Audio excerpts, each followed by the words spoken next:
Hello, good morning. Durga Pal ma'am की class में आप सबका स्वागत है।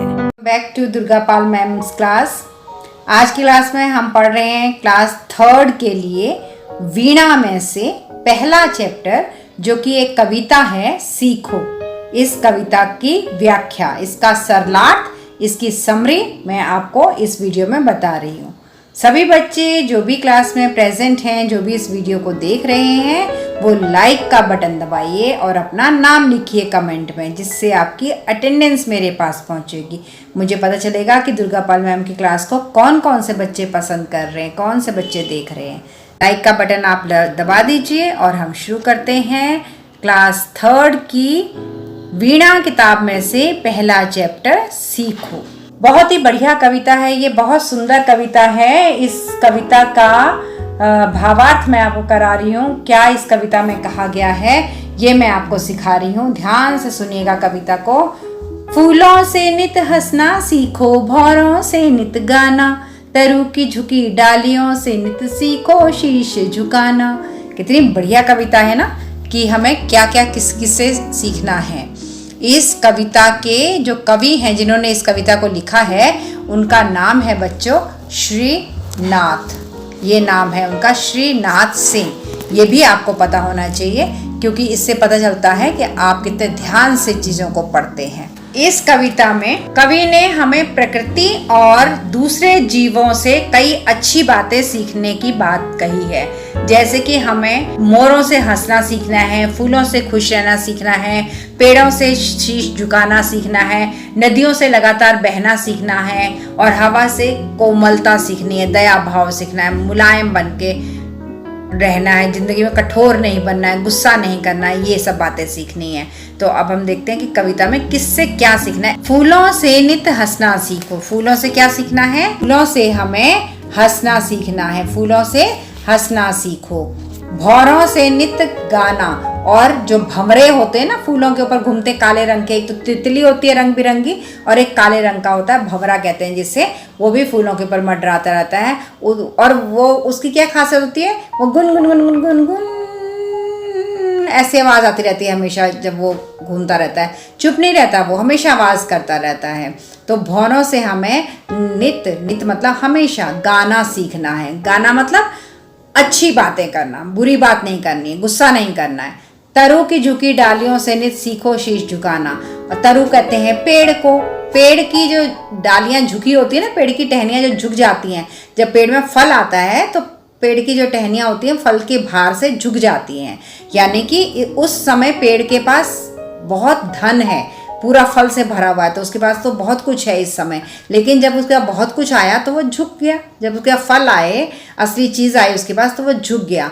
इसलिए कवि कहता है कि हमें पेड़ की झुकी हुई डालियों से शीश झुकाना, अपने सिर को झुकाना सीखना है। जितना हमें ज्ञान आएगा, जितने हम बड़े आदमी बनेंगे, जितना हम ज़्यादा पढ़ लेंगे, उतना ही हमें अपने सिर को झुकाना है। घमंड नहीं करना है कि अरे मैंने पढ़ लिया, मैं तो फर्स्ट आ गया। घमंड नहीं करना है, बड़े प्रेम से झुक करके रहना है।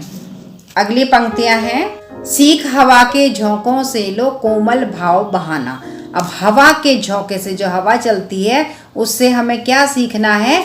हमें ये सीखना है कि हमें हमेशा प्यार बांटना है, कोमल भाव, कभी भी गुस्सा नहीं, कठोरता नहीं, किसी को मारना नहीं, कोमल रहना, हमेशा मृदुल रहना है, हमेशा निर्मल रहना है, हमेशा। दूध और पानी से सीखो। दूध पीते हैं ना आप लोग, और पानी तो बहुत ज़रूरी है। दूध और पानी से हमें क्या सीखना है? मिलना और मिलाना। जैसे अगर आप दूध का आधा गिलास लें और उसमें आधा गिलास पानी डाल दें, तो उसके बाद क्या उन दोनों को अलग किया जा सकता है? नहीं, वो ऐसे मिल करके एक हो जाते हैं। तो इसी तरह से हमें भी अपने दोस्तों के साथ, अपने रिश्तेदारों के साथ, अपने पड़ोसियों के साथ मिल करके रहना है, अलग नहीं होना है उनसे। हमेशा मिल करके उनकी बात मान के, अपनी बात मनवा के प्यार प्रेम से रहना है। सूरज की किरणों से सीखो। सूरज की किरणों से क्या सीखना है? जगना और जगाना।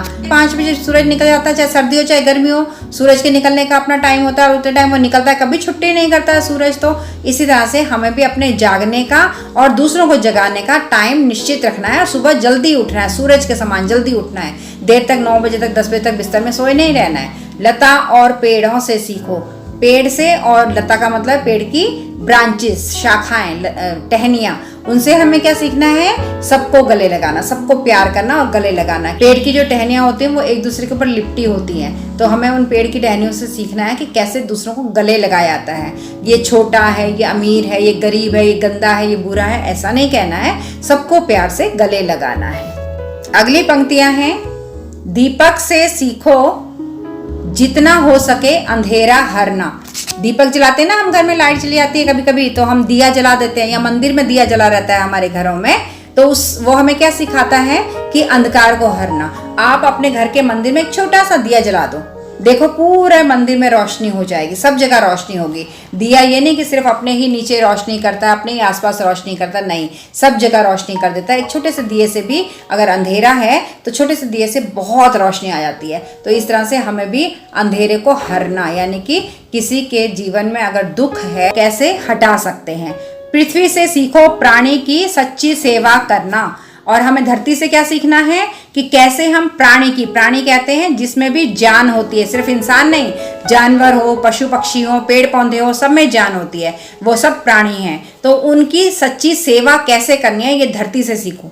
कैसे सीख सकते हैं धरती से? देखो, धरती के ऊपर हम लोग रहते हैं ना, कभी धरती ने हमें लात से मारा, हटो मेरे ऊपर से, मेरे ऊपर नहीं रहोगे। हम धरती खोदते हैं, पेड़ लगाते हैं, धरती के ऊपर थूक देते हैं, धरती के ऊपर हम गंदी चीजें फेंकते हैं, लेकिन धरती माता तो हमें कभी कुछ नहीं कहती है, हमारी सेवा करती है, हमारे लिए अनाज उगाती है, हमारे लिए फल उगाती है। पृथ्वी से सीखो प्राणी की सच्ची सेवा करना। जैसे धरती अपने ऊपर सबको रहने देती है, कोई भी धरती के ऊपर गंद फेंके, कुछ भी करे, गड्ढा खोदे, कुछ भी करे, धरती कभी भी उसे अपने ऊपर रहने से मना नहीं करती, बल्कि हमारे लिए अनाज उगाती है, पेड़ पौधे और फल उगाती है, ताकि हम खा सकें, हमारा भरण पोषण हो सके, हम जीवित रह सकें।